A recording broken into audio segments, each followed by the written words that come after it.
Hello नमस्कार दोस्तों, आप लोगों का अपना यूट्यूब चैनल रोजगार 7590 में स्वागत है। आज आप लोगों को बताने वाले हैं 10th पास की ग्रुप डी में क्या कट ऑफ जाने वाले हैं, क्योंकि काफ़ी कमेंट आ रहे थे कि सर आप सीसी का केवल कट ऑफ बता रहे हैं, बाकी लोग 10वीं बेस पे जो लोग फॉर्म भरे हैं उनका कट ऑफ कितना जा सकता है।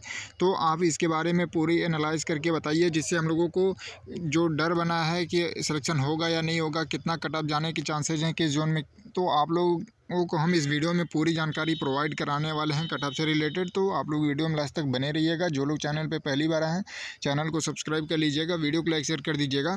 पूरी एनालाइज करने के बाद क्या एक्सपेक्टेड कट ऑफ बन रहा है इसके बारे में आपको बताएंगे। और जो आप लोगों ने ग्रुप डी का एग्ज़ाम दिया है वो 32,000 वैकेंसी नहीं है, 19,000 वैकेंसी, 19,000 प्लस वैकेंसी है। तो इसके भी बारे में आपको हम पूरी जानकारी दे देते हैं। तो जैसे कि आप लोग यहाँ पर देख पा रहे होंगे कि रेलवे, यहाँ पर देखिए आप लोग, रेलवे ग्रुप डी भर्ती 2025 10th पास कट ऑफ, और यहाँ पे देखिए सबसे ज़्यादा किस जोन में कट ऑफ जाएगी और ये एक्सपेक्टेड कट ऑफ है। और यहाँ पे देखिए 32,438 नहीं, सॉरी यहाँ पे 28 हो गया है, 32,438 नहीं, 419,000 वैकेंसी होनी चाहिए। तो इसका कारण क्या है, क्योंकि काफ़ी लोगों के मन में ये भी डाउट आ गया होगा कि ये 32,438 पोस्ट था तो ये क्यों लिखा गया है कि 19,000 वैकेंसी है। तो इसके बारे में पहले आपको लोगों को बता दें कि ये क्यों लिखा गया है और इसका कारण क्या है। तो सबसे इम्पोर्टेंट आपको यही जानना ज़रूरी है, क्योंकि काफ़ी साथियों का कमेंट आ रहा था कि सर 32,000 वैकेंसी है, पिछली बार 1,00,000 वैकेंसी थी। तो देखिए 32,000, आप लोगों को 32,000 से मतलब नहीं है। आप लोगों की वैकेंसी देखिए, उसमें से 40% आप लोगों की वैकेंसी निकाल दीजिए, क्योंकि 20% अप्रेंटिस और 20% एक्स सर्विसमैन के लिए रिजर्व हो जाती है। तो आपके लिए केवल 19,000 प्लस वैकेंसी बचती है, लगभग 19,500 के लगभग। ठीक है, तो आपको केवल और केवल 10वीं बेस फॉर्म भरें, चाहे ITI हो, 10वीं हो, 12वीं हो, चाहे आप बीटेक करके बैठे हो, लेकिन आप 19,000 प्लस वैकेंसी में कंपटीशन करेंगे। आप लोग 32,000 को आंकड़ा ना देखिए। तो देखिए हमने यहाँ पे आपको लिख भी दिया है कि देखिए यह अनुमानित कट ऑफ है, और ये देखिए 10वीं पास के लिए एक्सपेक्टेड कट ऑफ जो हम बता रहे हैं ग्रुप डी में, देखिए जोन वाइज। तो यहाँ पे आप अपना अपना जोन देख लीजिएगा किस जोन से आपने फॉर्म भरा है। तो यहाँ पे देखिए RRB जोन, और यहाँ पे एक्सपेक्टेड कट ऑफ क्या बन रहे हैं। तो देखिए पटना से जो लोग फॉर्म भरे हैं, ईस्ट सेंट्रल रेलवे पटना से, तो 71 से 73 नंबर बन रहा है, और ये जनरल के हम कट ऑफ बता रहे हैं। और अभी आपको हम बताएंगे कि ST SC या OBC का कितना कट ऑफ जा सकता है, क्योंकि हमने जो जनरल का कट ऑफ यहाँ पे जारी किया है उससे आपको कितना कम जाएगा ST SC का। तो ये जनरल का कट ऑफ है, पटना से 71 से 73 जाने के चांसेज हैं। और अजमेर से यानी नॉर्थ वेस्ट रेलवे से यहाँ पे देखिए 65 से 70। और यहीं आपका रांची से जो लोग फॉर्म भरे हैं जनरल से, यहाँ पे देखिए 64 से 68। गोरखपुर में भी काफ़ी कम अब की बार फॉर्म पड़ा है, तो यहाँ पे देखिए 69 से 72 कट ऑफ आपके जाने के चांसेज हैं। और यहीं पे वेस्ट सेंट्रल रेलवे जो भोपाल से फॉर्म भरे हैं, यहाँ पे आप लोग देखेंगे तो 71 से 74 आपके कट ऑफ जाने के चांसेज हैं। और यहीं आप आ जाते हैं जो सबसे ज़्यादा वैकेंसी वाला नार्दर्न रेलवे है, यहाँ पे देखिए 68 से 71 कट ऑफ जाने के चांसेज है, क्योंकि वैकेंसी भी ज़्यादा है तो फॉर्म भी ज़्यादा पड़े थे। लेकिन उस हिसाब से आप लोगों को बता दें कि देखिए 68 से 71 कट ऑफ जाने के चांसेज हैं। और जो सबसे टफ जोन में आप लोगों को काउंटिंग करते थे प्रयागराज, वहाँ पे 72 से 75 कट ऑफ वर्तमान में मतलब एनालाइज करने के बाद ये लग रहा है कि 72 से 75 आपके कट ऑफ जाने हैं। और फिर यहीं आप लोग फिर भुवनेश्वर देख लीजिए, भुवनेश्वर में भी 72 से 74 जाने के चांसेज हैं, 71 भी हो सकता है। ऐसा नहीं कि हमने 72 लिख दिया तो एक दो नंबर अप डाउन हो सकते हैं। और क्योंकि अभी ये फाइनल आंसर की आनी बाकी है, ये जो आप लोग अटेम्प्ट करके आ रहे हैं, जिससे आप लोगों को लग रहा है कि हमारा इतना क्वेश्चन सही है और इतना नंबर हमारा बन सकता है, उस हिसाब से आपको हम बता रहे हैं 10वीं वालों के लिए। ठीक है, और ये नॉर्मलाइजेशन होने के बाद इतना हम बता रहे हैं। ऐसा नहीं कि आप लोग कहेंगे कि नहीं इसके बाद 10 नंबर नॉर्मलाइजेशन होगा तो आप 74 बता रहे हैं तो 64 84 चला जाए, इस तरीके से नहीं है नॉर्मलाइजेशन के बाद। फिर यहीं आप लोग देखिए, यहाँ पे भुवनेश्वर के बाद आपका आ जाता है अहमदाबाद में 74 से 76 आपके जाने के कट ऑफ चांसेस हैं। फिर यहीं बिलासपुर में भी 73 से 77। फिर आपका आ जाता है गुवाहाटी में काफ़ी ज़्यादा फॉर्म पड़ गया है, क्योंकि गुवाहाटी हो गया, चेन्नई हो गया, यहाँ पे काफ़ी लोग सोच रहे थे कि फॉर्म कम पड़ेगा, और यहाँ से ज़्यादा लोगों ने फॉर्म अप्लाई कर दिया वैकेंसी कम होने के कारण, तो यहाँ पे फॉर्म ज़्यादा पड़ गए हैं। तो यहाँ पे देखिए 75 से 78 कट ऑफ जाने के चांसेज हैं। फिर ईस्टर्न रेलवे कोलकाता से देखिए 73 से 76 आपके कट ऑफ जाने के चांसेज हैं। ये हम 10वीं बेस पे जो लोग फॉर्म भरे हैं उनके लिए हम कट ऑफ बता रहे हैं, ना कि अप्रेंटिस और ना ही एक्स सर्विसमैन के लिए। ठीक है, तो फिर यहीं आप चेन्नई में भी देखिए काफ़ी फॉर्म पड़ने की वजह से यहाँ पे भी 74 से 78 कट ऑफ जाने के चांसेज हैं।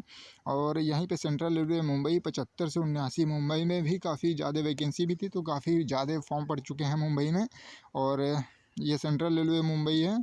फिर इसके नीचे आपका आ जाता है बेंगलुरु। बेंगलुरु में अभी देखिए 73 से 76 आपके कट ऑफ जाने के चांसेज हैं।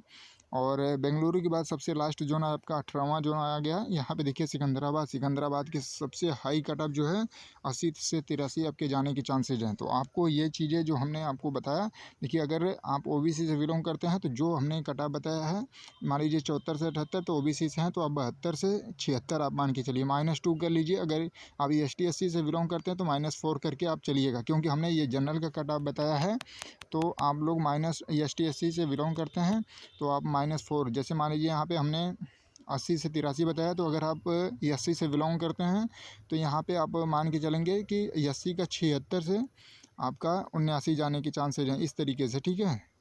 तो -2 ओबीसी को कर लेना है, ST SC वालों को -4 कर लेना। और ये नॉर्मलाइज होने के बाद फिजिकल के लिए हमने बताया है, क्योंकि नॉर्मलाइजेशन होने के बाद, और कुछ लोगों का कहना है कि फ़ाइनल कितनी जा सकती है, तो 5-7 नंबर तो बढ़ ही जाएगा, क्योंकि देखिए नॉर्मलाइजेशन में 5-5 नंबर 4-4 नंबर बढ़ेगा। और उसके बाद जो फाइनल कट ऑफ जाएगी तो उसमें ये हो सकता है कि आपको 80 के लगभग देखने को मिले, क्योंकि बहुत कम ही ऐसे जोन होंगे जहाँ पे आपको 75 प्लस देखने को मिलेंगे, मतलब सॉरी 75 से कम देखने को मिलेंगे। लेकिन 75 से 80 कट ऑफ जाने के पूरे चांसेज हैं, क्योंकि एग्ज़ाम लेवल प्रीवियस के हिसाब से काफ़ी नॉर्मल था। पिछली बार जो 2019 की वैकेंसी आई थी, जो 2022 में पेपर हुआ था उसका पेपर, और 2024 की वैकेंसी का पेपर, आप लोग एक साथ, जो लोग पढ़ने में अच्छे हैं उनको ये चीज़ें तभी पता चल गई एग्ज़ाम देते टाइम कि उस टाइम का पेपर क्या है और अब का पेपर क्या है। उस हिसाब से अब की बार वैकेंसी भी कम है और आपके एग्ज़ाम लेवल थोड़ा कम होने के वजह से कट ऑफ पिछली बार से बहुत ज़्यादा अंतर देखने को मिलेगा। क्योंकि काफ़ी लोग कह रहे हैं कि नहीं, काफ़ी हमने मल्टीपल वीडियो हमको काफ़ी छात्रों ने शेयर किया, तो उन्होंने काफ़ी लोग बता रहे हैं कि नहीं 60-65 अगर आपका आ रहा है तो फाइनल मान के चलिए कि आपका हो जाएगा। कुछ लोग बता रहे हैं कि फिजिकल के लिए 55 आ रहा है तो करिए, तो ऐसा कुछ नहीं है। 55 पे तो कभी फिजिकल नहीं होगा, चाहे किसी जोन से आप फॉर्म भरे हों 10वीं बेस पे या किसी कैटेगरी से फॉर्म भरे हों, 55 पे तो किसी का चांसेज नहीं है। अगर जो लोग, मान लीजिए हमारा जो अनुमानित है, अगर जो लोग 70 से या 50 मतलब 65 के ऊपर ही अगर ST SC से भी बिलोंग करते हैं, जहाँ कितना हूँ कम फॉर्म पड़ा है, 65 प्लस ही आपको फिजिकल के लिए बुलाया जाएगा। मतलब ये आपको नॉर्मलाइजेशन होने के बाद अगर 65 प्लस है तभी आप मान के चलिए कि फिजिकल में बुलाया जाएगा। बाकी हो सकता है ये तो आंसर की आने के बाद ही क्लियर हो पाएगा, क्योंकि 1-2 नंबर कम भी हो सकता है। एकदम मान लीजिए 65 बोल दिया तो 64 भी हो सकता है, ऐसा नहीं है। लेकिन मतलब जो सबसे ज़्यादा चांसेस लग रहे हैं कि 65 प्लस ही जाएगा, क्योंकि पेपर का लेवल बहुत ईजी आ गया था। और हर कोई 30 में से मान के चलिए 28, 29, 30 में 30 भी रीजनिंग कर दे रहे थे। और यहीं 25 में से मैथ में जो इतना कितना हो बेकार रहा होगा तो 15 आराम से कर दे रहा था। साइंस में भी 25 में से, मतलब यहाँ पे मान के चलिए कि 25 में से साइंस भी कोई कितना हो किया होगा तो 15 साइंस कर दिया होगा। और करंट में तो मान के चलिए अगर 10 भी कर दिया होगा तो सोचिए, ये देखिए यहाँ पे 28 और ये 15-15 30 और 10 40, तो सोचिए यहाँ पे आप 40 जोड़ देंगे तो नॉर्मली आपका हो जाता है 68 नंबर। सोचिए, और नॉर्मलाइजेशन के बाद ये 70-72 तो चली जाएगा 75। तो ये चीज़ें हैं। और ये जो नॉर्मल मतलब अच्छा थोड़ा पढ़ाई किया है, 6 महीना साल भर अच्छे से मन से पढ़ा है, तो उसका ये स्कोर बन रहा है। तो एकदम नॉर्मली आप लोग ये जोड़ के चलिए कि 30 में से 28 रीजनिंग एकदम नॉर्मली, 25 में से तो मतलब 20 तो नॉर्मली कोई कर सकता है मैथ। लेकिन अगर हम 15 भी मान के लेके चलें, जो एकदम मतलब थोड़ा बहुत भी जानता होगा तो 15 आराम से कर दिया होगा। साइंस भी 15 कर दिया होगा। और 10 की जगह अगर 8 किया होगा तो भी उसका 60 प्लस 62-63 ही बन रहा होगा। नॉर्मलेशन में 8 नंबर 10 नंबर मिल जाएगा, एक्यूरेसी जिसकी बढ़िया होगी, ठीक है। तो ये एक्सपेक्टेड कट ऑफ हमने 10वीं बेस पे बनाया और ये अनुमानित है। और ये 65 नंबर के नीचे अगर जिनका भी बन रहा है तो मान के चलिए उनको अभी मतलब आंसर की का वेट करिए, क्योंकि 65 के नीचे कम चांसेज हैं। आप लोग अच्छे से तैयारी करिए, अगली वैकेंसियाँ लगी हुई हैं।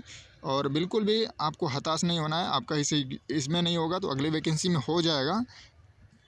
लेकिन ये हमने जो मतलब ये तैयार किया है, ये जनरल लोगों के लिए तैयार किया था। इसमें -2 ओबीसी करके अपना कट ऑफ देख लीजिएगा फिजिकल के लिए। और जो लोग ST SC से बिलोंग करते हैं -4 करके कर लीजिएगा, ठीक है। तो आपको ये जानकारी कैसी लगी? काफ़ी मेहनत से हमने ये एनालाइज करने के बाद आपको ये कट ऑफ बताया। आप लोग इतनी मेहनत किया है तो एक लाइक तो ज़रूर कर दीजिएगा। जो लोग चैनल पर पहली बार आए होंगे चैनल को सब्सक्राइब कर लीजिएगा। और सबसे बड़ी इंपॉर्टेंट चीज़ें हैं कि जो लोग ग्रुप डी की तैयारी करना चाहते हैं उनको पता नहीं है कि कौन सी बुक लेनी चाहिए, कौन सी नहीं लेनी चाहिए, तो उनके लिए हमने डिस्क्रिप्शन में काफ़ी बुक का लिंक लगा दिया है। काफ़ी कम प्राइस में आपको बुक मिल रही हैं, तो आप लोग वहाँ से परचेज कर सकते हैं। और ये कोई पेड प्रमोशन नहीं है। जो बुक हमने बताया इसलिए बताया कि काफ़ी लोगों को ये पता नहीं है कि कौन सी बुक लें, कहाँ से लें।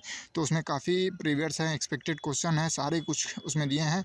मैथ की, रीजनिंग की, साइंस की सारी बुक आपको स्पेशलिस्ट वहाँ पे लगी हैं, आप लोग ले सकते हैं। बाकी उसके अलावा आप कहीं से भी ले सकते हैं। लेकिन जिन लोगों को ये चीज़ें पता नहीं है कहाँ से लें, कौन सी बुक लें, तो उनके लिए हमने डिस्क्रिप्शन में लगा दिया है। आप लोग आसानी से वहाँ से परचेज कर सकते हैं। और इस वीडियो को ज़्यादा से ज़्यादा शेयर कर दीजिएगा। और आंसर की आने के बाद ही एक और एक्सपेक्टेड कट ऑफ आपको हम बताएंगे, क्योंकि अभी आंसर की आई नहीं है। सभी लोग अपना अनुमानित बता रहे हैं कि हम 65 किए हैं, 70 किए हैं, उस हिसाब से ये कट ऑफ तैयार की गई थी। बाकी अगर कोई छोटी मोटी त्रुटि हो गई होगी तो उसके लिए बहुत बहुत सॉरी। वीडियो को लाइक शेयर कर दीजिएगा साथियों। धन्यवाद।